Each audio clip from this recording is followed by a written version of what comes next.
On vous souhaite la bienvenue à ericlatour.com. Dans quelques instants, on reçoit le député de Saint-Jean à l'Assemblée nationale à Québec, Dave Turcotte, parler un peu de bilan, parler des enjeux, des dossiers courants également, notamment problèmes financiers du côté du C3S, également le pont Gouin, le dossier d'Imagim qui est devant le ministère des Affaires municipales. Bref, restez là. Mais d'abord, parlons des voies oubliées qui existent maintenant depuis 8 ans sur le territoire. C'est un beau projet, une activité de rétablissement en santé mentale. Eh bien, cette initiative du milieu vient d'être honorée.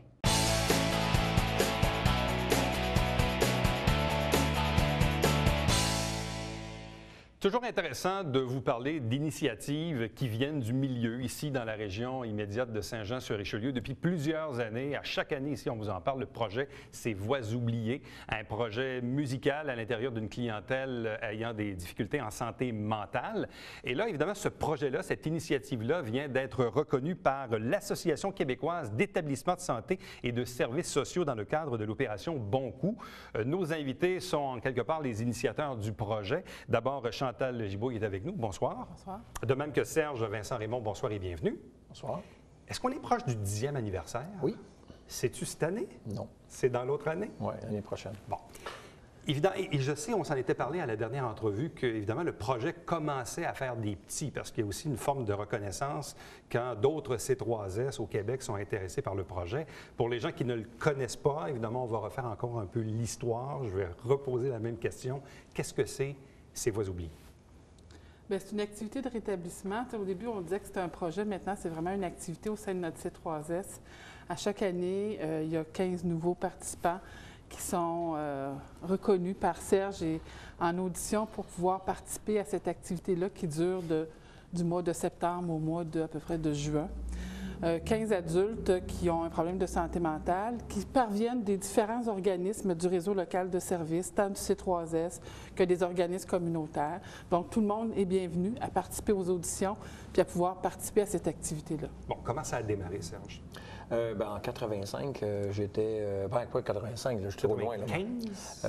Non, je me mélange, oui. Alors, en 95, je suis devenu professeur de chant à temps plein, 14-95, décidé de faire ça pour gagner ma vie. Et une de mes élèves m'a emmené dans mes locaux pour 4 semaines, une jeune femme aux prises avec une problématique santé mentale qui était de schizophrénie assez sévère.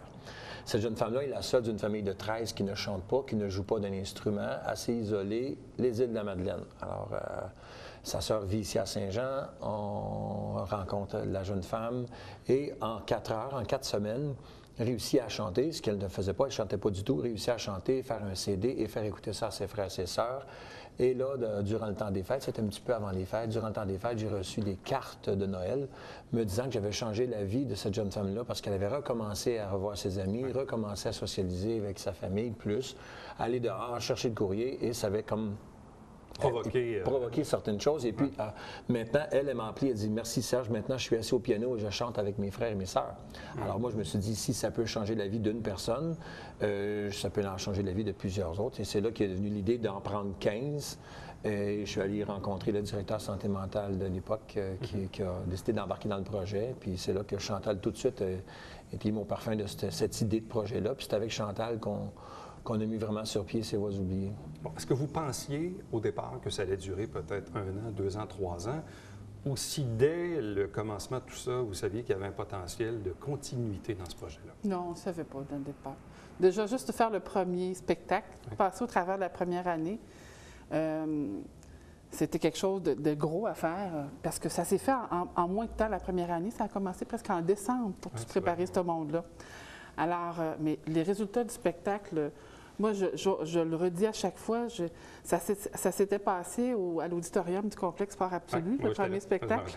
Puis tout le temps du spectacle, j'étais en arrière-scène debout avec mon directeur, M. Corbeil, et j'ai pleuré tout le long du spectacle, tellement touchée par la réalisation, par l'accomplissement de ces gens-là et par la réponse du public aussi. Les gens étaient en ovation. Qu'est-ce qui fait qu'on l'a continué? Qu'est-ce qui fait que là, on a quoi, 8 années? Là, ça va être la 9e édition cette année, la 10e, j'imagine, l'année suivante. Donc, qu'est-ce qui fait qu'on a continué le projet, Serge?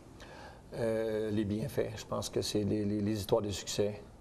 C'est drôle, au contraire à Chantal, moi, je savais dès le départ que c'était pour fonctionner, que c'était pour aller, parce que je voyais, eux n'étaient pas, ceux qui sont comme Chantal, le directeur, ils n'étaient pas présents lors des pratiques. Tu vois la finalité, tu vois le spectacle à la fin. Toi, tu étais avec eux à chaque semaine. C'est ça, moi, je vois l'évolution, je les vois changer de semaine en semaine, de reprendre l'assurance, de reprendre le pouvoir sur leur vie, entre autres, tranquillement. Puis on voit vraiment des changements assez percutants là, de semaine en semaine. Et je pense que c'est ça qui fait en sorte que ça continue. C'est que ça délourdit aussi. Bon, ben, on va moins souvent avoir le psychiatre, on va moins souvent à l'hôpital, on va moins souvent avoir les intervenants, qui fait en sorte qu'on délourdit un peu le système également. Donc, on dit que c'est 15 adultes ayant une problématique de santé mentale qui, à chaque année, donc, sont renouvelés. Est-ce qu'on a des nouvelles des 15 premiers, des 15 deuxièmes, des 15 troisièmes? Est-ce qu'on a des nouvelles? Parce que là, si on dit 15 fois 7-8, là, vous avez quand même passé pas mal de monde en 8 ans. Ouais. Est-ce qu'on a un certain suivi de ces patients-là? En quoi cette activité de rétablissement-là a été porteuse 3, 4, 5 ans, 8 ans plus tard? C'est les participants de la deuxième cohorte qui nous ont amenés à créer quelque chose, justement parce que après l'année, il y avait un vide qui s'était passé, puis on dit on ne peut pas rester comme ça. Et il s'est créé une synergie dans notre réseau local de services qui a fait qu'on a tout pris en main l'après de ces voies oubliées qui est devenu les cœurs légers. Oui. Et on a des nouvelles pas de l'ensemble des participants, mais de plusieurs participants par rapport à leur participation avec les cœurs légers. Bon.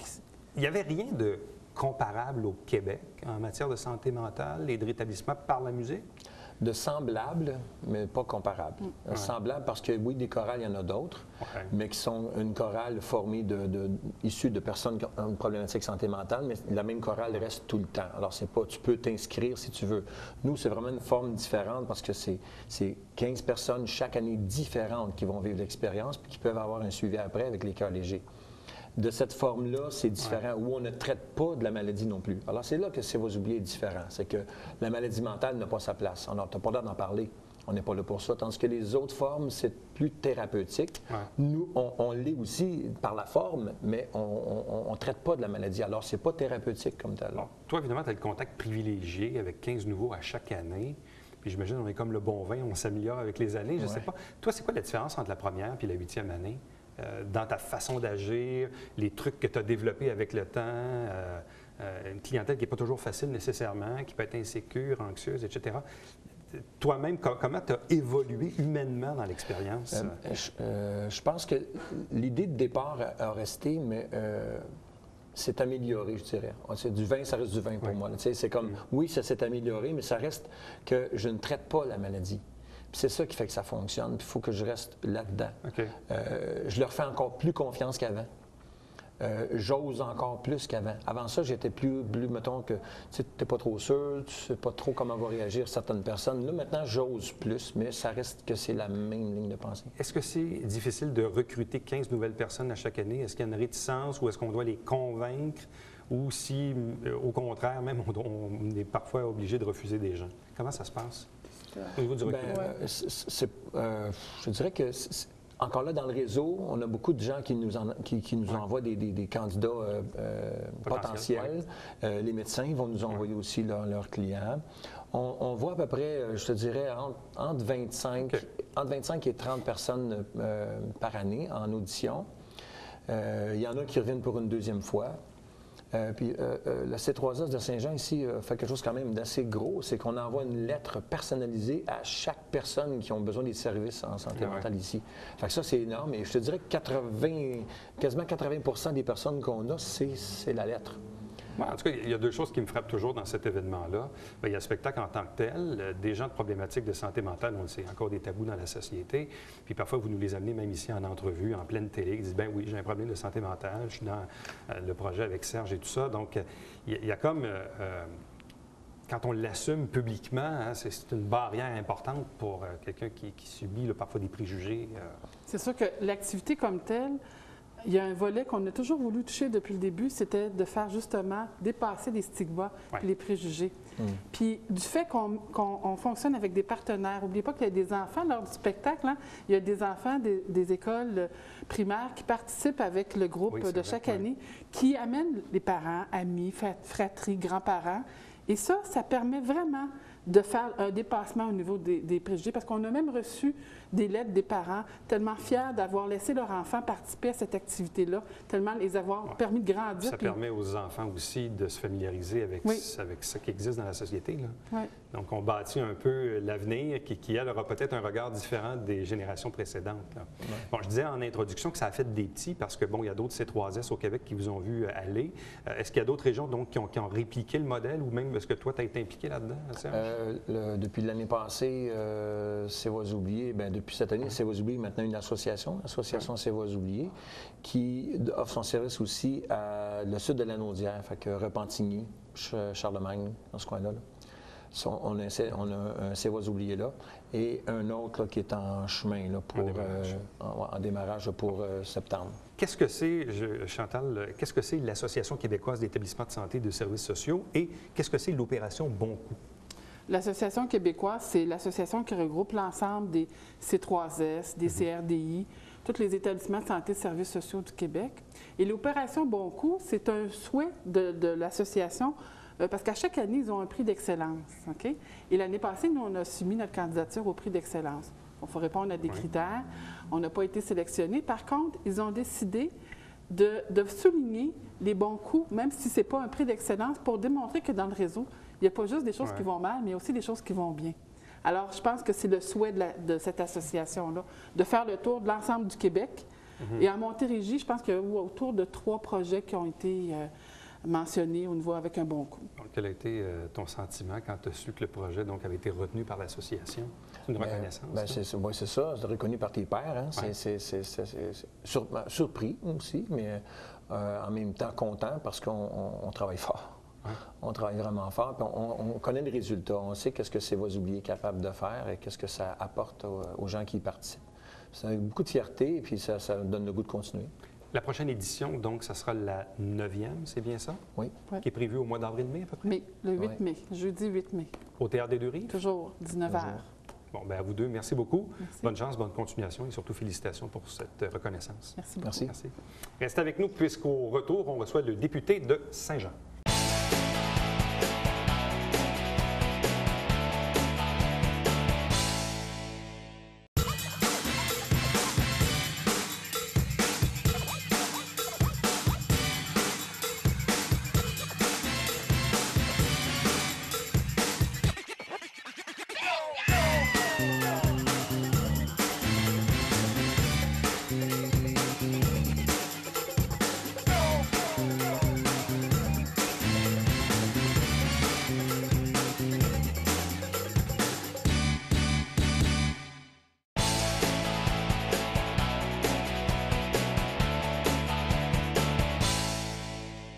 Parlons maintenant politique, parlons des enjeux de 2014 dans le comté de Saint-Jean à l'Assemblée nationale. Avec nous, le député Dave Turcotte. Bonsoir, bienvenue, bon début d'année. Bonsoir. Bon, là, vous êtes encore en pause parlementaire, non pas en congé, mais en pause parlementaire. Vous allez reprendre les travaux bientôt, le 11 février. Entre-temps aussi, vous avez fait un peu le bilan de vos 5 ans à titre de parlementaire, de député. Qui sait, là, vous êtes dans un gouvernement minoritaire, on ne sait jamais trop tôt quand il y aura des élections. D'entrée de jeu, avant de dresser un peu le bilan puis de parler de certains, on va parler des enjeux qui sont courants. Le Pont-Gouin, on va y revenir dans quelques instants, l'urgence de l'hôpital également.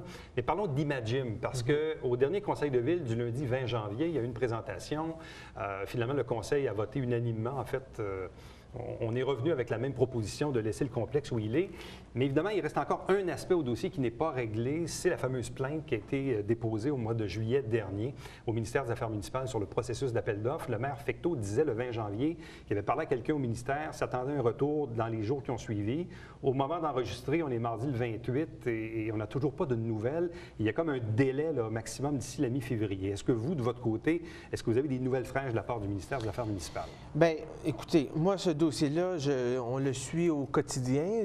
J'ai parlé dans les 2 dernières semaines, je crois, au moins 4 à 5 fois avec M. Fecteau ou avec les gens de son entourage. La préoccupation que j'ai, c'est de m'assurer que les jeunes d'Imagim, mais aussi du judo, puissent avoir le plus rapidement possible cette infrastructure-là désirée. La preuve, c'est que j'ai été gratter des fonds de tiroir pas mal pour aller chercher 2,7 millions pour qu'on puisse économiser aux contribuables joannais cette somme-là. Ceci étant dit, étant donné qu'il y a une plainte puis qu'il y a une procédure judiciaire, c'est très difficile pour nous, le politique, d'intervenir puis de mettre de côté cette plainte-là. Parce que vous vous souvenez qu'il y a un gouvernement qui nommait les juges puis qui a été obligé d'avoir une commission Bastarache. Puis ça, c'est pas la réponse que les parents puis que les enfants aiment. Puis c'est pas la réponse que j'aime non plus. Mais j'ai pas le choix de respecter ce processus-là. Cependant, on parle quand même avec les gens de la ville, on parle avec les gens du cabinet du ministre pour faire en sorte qu'il n'y ait pas de délai additionnel inutile dans le traitement de cette plainte-là. On veut s'assurer que cette plainte-là soit traitée correctement, comme elle se doit, comme toute plainte d'un citoyen, mais que ça ne soit pas des délais qui n'auraient pas lieu d'être. Parce que la prétention de la Ville et de ses fonctionnaires, c'est que ce dossier-là a été géré de façon identique à Marcel Larocque à Iberville. J'ai tout entendu ça. Que tout a été respecté, que dans le fond, on présume que la plainte a été portée plus dans un contexte préélectoral. Oui. Municipal. Municipal, on s'entend, là, pour emmerder un peu le projet et les conseillers du temps. Sauf que là, évidemment, il y a des délais. Donc, il y a cette pression-là. Le maire pensait bien obtenir, parce qu'il avait parlé à une dame au ministère, pensait bien obtenir une réponse dans les jours qui ont suivi. Et finalement, on ne l'a pas encore. Donc, au moins, est-ce qu'on peut s'assurer qu'il n'y a pas de délai additionnel dans ce dossier-là? Est-ce que le ministre Gaudreault peut vous assurer de ça? Là? Moi, ce que j'ai comme assurance, c'est que le traitement de cette plainte-là va bon train. Je ne peux pas vous dire les résultats de cette enquête-là parce qu'il y a quand même une plainte. Moi, je peux pas, c'est pas moi qui est le juge, là, qui va trancher de ça. Là. Donc, en ce moment, tout ce qu'on me dit, c'est que les délais du traitement de la plainte vont bon train. Pour le résultat, ce que ça va donner en bout de ligne pour le projet, je souhaite que ça n'ait aucun impact. Mais je sais qu'il y a déjà des impacts négatifs.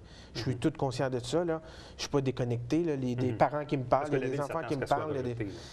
Oui, c'est ce que la Ville s'attend. Donc, on va s'assurer que le processus continue, mais que ça se fasse vite. Autre dossier, le fameux pont Gouin. Parce que là, il y a un nouveau conseil, il y a un nouveau maire, la revitalisation se continue, l'expropriation est maintenant tout complétée au niveau des propriétaires et des commerçants là, qui avaient les fameux bâtiments entre l'ancien Greenberg, là, la Pomme Rouge ou Jean-René Bertrand et tout ça jusqu'au parc. Est-ce qu'il y a du nouveau dans ce dossier-là? Est-ce que le ministère des Transports s'est positionné davantage? Bien, nous, on maintient encore l'échéancier que les travaux, on souhaite qu'ils débutent quelque part en 2015. Donc, l'année 2014 va être une année d'entente et de travaux préparatifs, si on peut dire ainsi. Puis le début des travaux visuels, donc sur le terrain, vraiment en 2015. Donc, on est encore dans ce scénario-là. C'est un autre dossier que j'ai beaucoup de discussions avec M. Fecteau à ce niveau-là. La Ville a fait des demandes. Parce qu'avec les travaux de revitalisation du Vieux-Saint-Jean, la Ville souhaite arrimer ces travaux-là avec le pont. Et il y a des demandes municipales qui ont été faites. Donc, le ministère est en train de négocier avec la Ville pour avoir un terrain d'entente là-dessus. Pour le coût, le partage des coûts, parce que c'est quand même quelques millions. Est-ce qu'on est toujours dans une dynamique où l'axe désiré demeure toujours légèrement au nord du pont actuel? Bien, c'est l'axe qui est sur le seul scénario. C'est le seul scénario, oui. Suivi de la démolition du pont Gouin. Exactement. À moins qu'il y ait changement dans le projet. Qu'il y ait changement de projet, mais je n'ai pas écho de la part du conseil de ville actuel qui a un désir d'avoir un changement à ce niveau-là. Bon, parlons de l'urgence. Tout récemment, on recevait les gens du C3S pour parler un peu de l'évolution des travaux parce que, évidemment, la première phase n'était pas très visuelle pour les gens. C'était des travaux d'électricité, tout ça. Là, évidemment, les travaux vont prendre beaucoup d'ampleur. Bon, entre-temps, il faut gérer le quotidien. On le sait, le mois de décembre, le mois de janvier, c'est jamais simple dans les urgences. Il y a eu des délais quand même assez importants durant le temps des fêtes. Est-ce qu'on peut remédier à ça? Est-ce qu'il y a une problématique budgétaire? Bref, de quelle façon on peut assurer minimalement les patients que la porte d'entrée du système, qui est encore l'urgence, bien malheureusement, puisse être relativement, disons, correcte? Il y a trois choses. C'est sûr que l'argent, ça aide, mais ça ne règle pas tout. Ça prend du personnel, puis ça prend des lieux pour travailler qui ont du bon sens puis qui sont salubres. En ce moment, les lieux, on est en train de régler quand les travaux vont débuter dans les prochaines semaines, prochains mois, parce que là, les appels d'offres sont terminés. Ils sont en train d'étudier quel soumissionnaire qui sera retenu. Donc, on va régler une partie de ce problème-là, qui est à dire les locaux. des nouveaux locaux va aider à maintenir notre personnel médical, donc les médecins, les infirmières, les préposés et autres, les regarder ici et en attirer des nouveaux. Parce que quand un jeune médecin ou une jeune infirmière qui sort de l'école, bien, elle va préférer aller dans un lieu de travail qui est stimulant, qui est moderne, qui est équipé selon les nouvelles technologies, plutôt qu'un endroit qui date d'une autre époque. Donc ça, c'est la deuxième chose. Et l'argent. L'argent, Montérégie a été depuis des années sous-financé par rapport aux autres régions du Québec. Depuis qu'on est arrivé au gouvernement, le Dr Régent Hébert, le nouveau ministre de la Santé, a réglé pratiquement 21 % du déséquilibre régional, donc interrégional. Donc, il nous reste à peu près 79 % à régler. Et il y a un engagement, si je peux dire, de la part du ministre de régler rapidement ce genre de situation-là. C'est sûr que ça ne se fera pas en un an, ça va se prendre quelques années, mais par rapport aux autres années précédentes, où il n'y avait aucun effort de rattrapage, là, on est sur la bonne voie. Est-ce que le C3S au Richelieu-Rouville, qui gère l'hôpital et les autres établissements, est présentement en bonne santé financière ou est-ce qu'on est dans un contexte de compression imposée par le ministère ou l'agence? Bien, ce n'est pas tant des compressions qui sont imposées par l'agence ou par le ministère. Il y a une situation financière, vous avez eu sûrement l'occasion de leur parler, qui n'est pas facile en ce moment au C3S. C'est assez difficile pour plusieurs facteurs. J'ai encore parlé hier avec le président du C3S, Michael DeRose, et on a fait le point de la situation. En ce moment, on n'en est pas dans une opération où on devra mettre à pied des gens. On n'est pas là. Il y a eu un plan qui a été présenté à l'agence. Et l'agence a approuvé ce plan-là. Il y a des discussions qui se font avec le C3S, mais c'est sûr que la situation financière du C3S n'est pas facile actuellement. Est-ce que la situation financière ou les compressions ont un impact sur l'urgence et les délais d'attente? Je ne pense pas qu'ils ont des impacts sur l'urgence directement. En ce moment, on n'en est pas sur les services aux citoyens, on en est plus dans l'administratif. Mais il y a des choix qui devront être faits. 5 ans de vie parlementaire. Là, vous êtes du côté ministériel, évidemment, parce que le parti est au pouvoir, minoritaire, mais au pouvoir quand même. Pour vous, qu'est-ce qui ressort de ce 5 ans-là? Bien, moi, je pense... La circonscription de Saint-Jean, quand je suis arrivé, il y avait beaucoup de dossiers qui traînaient depuis des années sur mon bureau. Bien, sur mon bureau. Sur le bureau du député de Saint-Jean. Puis depuis que je suis là, je pense pas que c'est parce que je suis meilleur qu'un autre, mais je pense que c'est parce que j'ai la capacité de travailler avec les gens qui sont en place, puis de livrer la marchandise. Puis même si j'étais à l'opposition au début, j'aurais pu dire, bien moi, je suis à l'opposition, je vais critiquer tout le long de mon mandat. C'est pas ça que j'ai fait. Oui, j'ai dénoncé des aberrations, mais j'ai travaillé avec l'ancien gouvernement qui était là pour amener des choses pour la circonscription. Et là, depuis que je suis au gouvernement, c'est sûr que c'est beaucoup plus facile d'amener encore plus de choses parce que les ministres, c'est des gens que je côtoie au quotidien. Mais la ligne hydrique de la rivière Richelieu, ça faisait des années qu'on en parlait. J'ai réussi à le régler. L'urbanisation du boulevard Saint-Luc, vous ne m'en parlez plus là, parce que c'est inauguré maintenant. C'est fini, là. Mais c'est fini, mais ça a pris des années avant que ça se règle. Les travaux à l'hôpital, la pépine avait arrivé, puis ça prenait du temps. Le CHSLD, même s'il est en PPP, ce n'est pas la formule que j'aurais souhaité, les travaux ont commencé, puis bientôt, là, les gens vont pouvoir, les aînés, avoir des soins de qualité. Donc, il y a plusieurs dossiers comme ça qui attendaient, et là, qu'on a réglé. Maintenant, on est dans du moyen et long terme. Quelle vision on veut avoir pour Saint-Jean? Moi, c'est là-dessus que je travaille. Puis d'ailleurs, dans les prochains jours, prochaines semaines, je tiendrai 4 assemblées dans les 4 secteurs de la circonscription pour faire le point avec les citoyens de Saint-Jean et avoir prendre le pouls de cette population-là. Mais pour vous, c'est quoi votre propre vision ou vos propres enjeux, au-delà du pont Gouin ou des finances de ça, c'est des dossiers quotidiens. C'est pas de ça qu'on parle. Moi, je pense qu'il faut œuvrer davantage pour amener des entreprises liées à l'électrification des transports ici dans la région. Nous allons avoir l'autoroute 35 qui sera le corridor vers Montréal-Burlington, le Vermont, et qui sera une autoroute électrique et intelligente. On travaille là-dessus avec les gens du C3S. Amener ces entreprises ici, c'est de la création d'emplois, mais pas des emplois au salaire minimum, c'est des emplois de meilleure qualité. Est-ce qu'on est encore dans une dynamique de train de banlieue? Bien, justement, aujourd'hui, avec Marie Bouillet, ma collègue, on avait une rencontre avec l'AMT, avec la ville de Saint-Jean-sur-Richelieu, et Côte-Train était là aussi pour l'étude de faisabilité du train de banlieue. L'étude est en bas en cours. Mais le train, ce qui est important de savoir, c'est que oui, c'est des gens qui sont de Saint-Jean qu'on amène à Montréal. Mais ces gens-là, il y en a qui travailleront toujours à Montréal, puis qui vont aux études à Montréal. Mais il faut leur offrir une meilleure qualité de vie pour ces gens-là, un meilleur trajet dans le moins de temps possible, puis au moins cher possible. Dans le fond, vous êtes en train de bâtir votre plateforme électorale. Ah, bien là, écoutez, là, je ne sais pas s'il va y avoir une élection, mais il va en avoir une bientôt. Ça, c'est sûr qu'il va en avoir une. Ça, c'est sûr. On ne sait pas quand. Ça peut être cet automne, mais, ça peut être ce printemps. moi, on m'a déjà dit, où j'ai appris la politique, qu'il faut toujours être en campagne électorale. Donc, on travaille pour ça. Puis, visiblement, ça donne des résultats. Bonne rentrée parlementaire le 11 février prochain et peut-être des élections au printemps, mais ça va dépendre des partis d'opposition. S'il y a une élection, on va se revoir. Ah, c'est sûr qu'on va se revoir. Merci beaucoup. Restez avec nous au retour, le Babillard quotidien.